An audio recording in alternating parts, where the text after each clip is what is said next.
Hello everyone, my name is Nilendra and today I am going to explain you how we can establish the communication between the two components from parent to child only. Okay, so without wasting the time, let me just start the work. So let me open the command line. After that, in my last video, I already explained you that you have to install the Angular CLI at the global level. So I already did that. So let me just create the project and the command which I told you earlier as well. It should be like ng new the name of the project. So I'm going to give it like demo. So as you can see behind the scene, it is going to ask you a couple of questions. So I'm clicking on yes. Yes, we need the routing. You want CSS? Okay. So here we go. So as you can see this behind the scene, there's a folder called demo is now going to be created for us. And if you go inside that particular folder, this is the architecture that is created by the Angular CLI for us. Now all the dependencies are going to be injected inside and installed inside the node modules folder, which is very soon going to be created for us in this particular folder demo. Yeah, so as you can see, this node modules folder is now created. All right, so to establish the communication, first thing that we have to do is to create a component. So let me just change the folder first, cls. Now I am inside this demo folder. So before going to show you how we can create a component, let me just open it first. So I'm using the Visual Studio Code Editor. So inside the src folder there is app folder in which you can see this. This is the root component that is created at component.ts.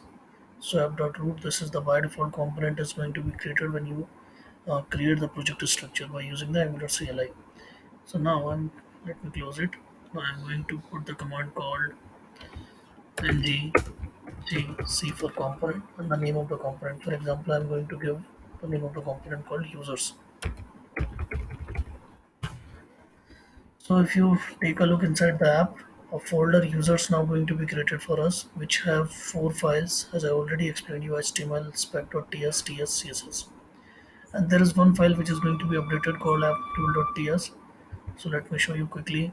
This component which we just created, user component, is now injected inside the declarations.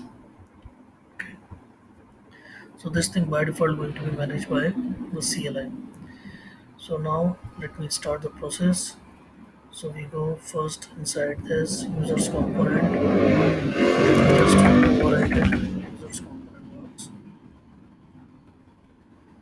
Let me open the app component.html file. So it created a lot of stuff for us. So let me remove all of them. Simply put like a parent component. Alright.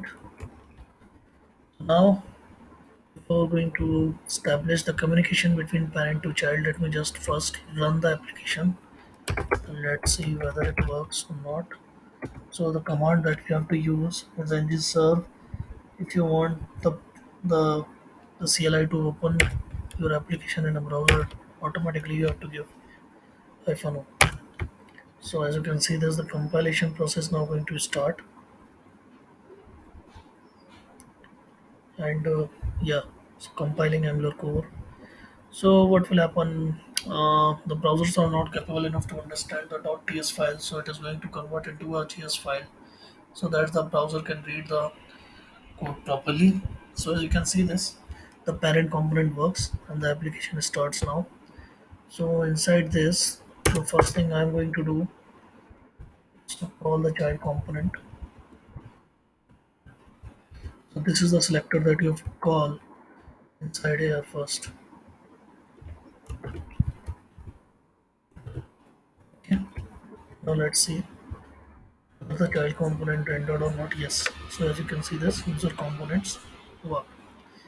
So it means the child component now visible here inside the root component. Now what we have to do to establish the communication, let me close all the things first. Okay, the first thing that you have to do is to go and open app.component.ts. Okay, I'll go inside this below the title, which ideally I'm not using now. If you want, you can comment it, otherwise leave it. So now, what I have to do? So I have to create a variable called pdata. Inside that, I have to pass a string called testing component communication. This is a string variable. Pdata I just created and pass this particular text inside that. First thing. Now, second thing, what we have to do? We just created it, right? So now, open app.component.html file. Now, here we go. So inside this, you have to create a property binding by any name. For example, I'm going to create data flow. The name of the property binding which I'm going to give, and this data flow name I'm going to utilize in the child component. So now inside this, what I have to pass in the double quotes, this particular variable which I just created inside the parent component. Save it. All right. See whether you got any compilation error. Yes. So we have to pass all these things properly now. So app component.html, app component.ts file is there, right? Now what we have to do, we have to go inside the users. So I'm going inside the users.component.ts file. So to establish the communication from parent to child, we have to use one decorator whose name is input. So first thing, we have to import that input decorator from Angular core. Now here I use the decorator by using at the rate input, and it is just a function, nothing else.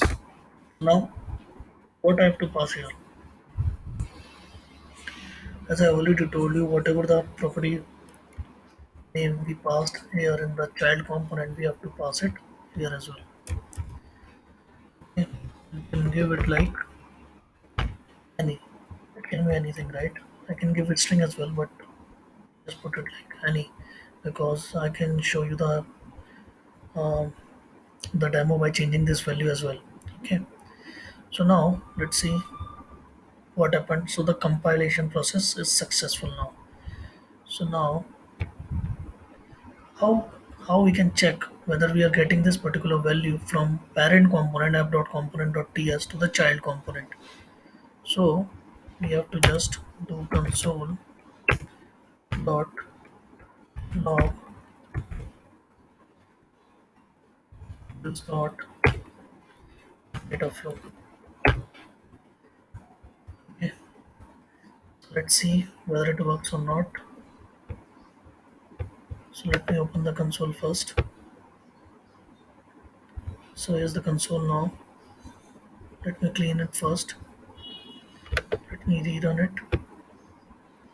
So as you can see, this testing component communication, the values uh, is coming directly in the console now. So we are successfully able to establish the communication from parent to child, and we are passing the value from parent to child, and that value is now visible in the console because I put it inside the ng on it.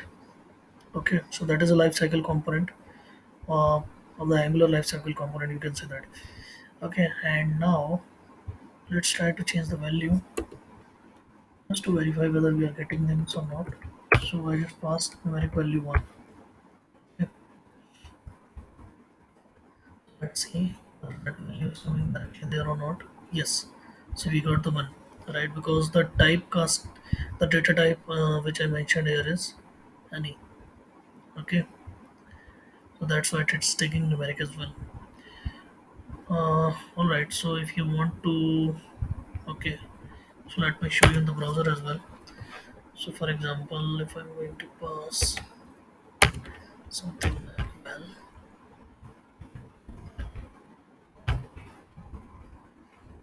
okay,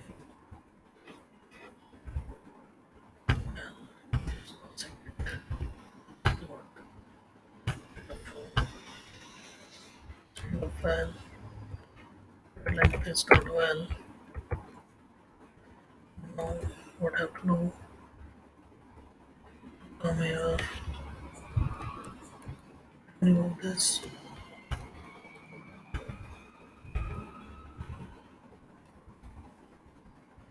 The connection I'm using, and I'm just passing the value well here. Let's see what will happen. Okay, just a moment. But I okay, I have to save it. Okay, I forgot to save it now. Okay, it's compiled successfully, and here we go. As you can see, the value one, which I recently set there in the parent component, which is visible in the child component. So this is how we can pass the value from parent to child. So that's it for this particular video, guys. Thank you for watching it. Take care. Bye bye.